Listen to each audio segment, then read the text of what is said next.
इस लिस्ट के प्रायोजक है Eden Garden unisex salon. Eden Garden unisex salon ready to serve you, जहां आपको मिलेंगे exclusive and hydra facials, groom and bridal makeup. Eden Garden unisex salon, Santoshi heights, Gondia road, in front of Honda showroom Balaghat. Call for appointments. एक ऐसा रिश्ता जो 7 जन्मों तक साथ निभाने के वादे पर टिका था, वह शक और साजिश की भेंट चढ़कर खौफनाक अंत तक पहुंच गया।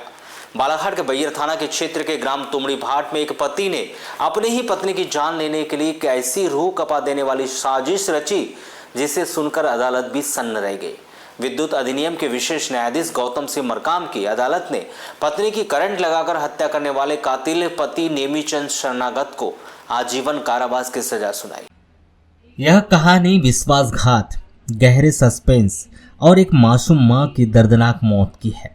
22 मार्च 2024 की वो काली सुबह, जब तुमड़ी भाट शासकीय स्कूल के पास झाड़ियों में ग्रामीणों ने एक महिला की झुलसी हुई लाश देखी। चारों तरफ करंट के जले हुए तार बिखरे थे। यह लाश किसी और की नहीं बल्कि गांव की ही सिलाई और छोटी सी किराना दुकान चलाने वाली पुष्पलता शरणागत की थी। शुरुआत में यह महज एक हादसा लग रहा था, लेकिन जब मृतिका की बेटी आरसी ने बैयर थाने में रोते हुए अपने पिता का सच बताया तो पैरों तले जमीन खिसक गई। दरअसल पुष्पलता को अपने पति नेमीचंद पर किसी दूसरी महिला से अवैध संबंध का शक था। इसी शक को लेकर नेमीचंद ने अपनी पत्नी की मौत का फंदा बना डाला। पेशे से इलेक्ट्रीशियन नेमीचंद ने 21 मार्च को बैयर की एक दुकान से लोहे का सेंटरिंग तार और रेशम का धागा खरीदा। उसने महुए के पेड़ के पास झाड़ियों में मौत का जाल बिछाया और तार को 11 केवी हाई टेंशन लाइन के करीब सेट कर दिया।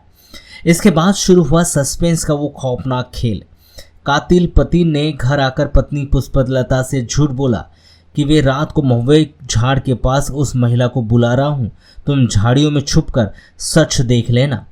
पति की बात पर भरोसा कर अभागन पुष्पलता जैसी झाड़ियों में छिपी।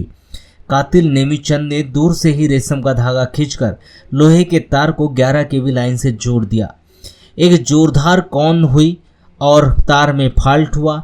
चारों तरफ अंधेरा छा गया और एक पल में पुष्पलता की सांसें हमेशा के लिए थम गई। मासूम बच्चों की ममता को बेरहमी से कुचलकर कातिल पति घर आकर चैन से सो गया। लेकिन कानून के हाथ कातिल के गिरेबान तक पहुंची गए। बैयर पुलिस की मर्ग जांच और कोर्ट में अतिरिक्त लोक अभियोजक प्रदीप सोनी की प्रभावी पैरवी ने आरोपी के झूठ के सारे नकाब उतार दिए।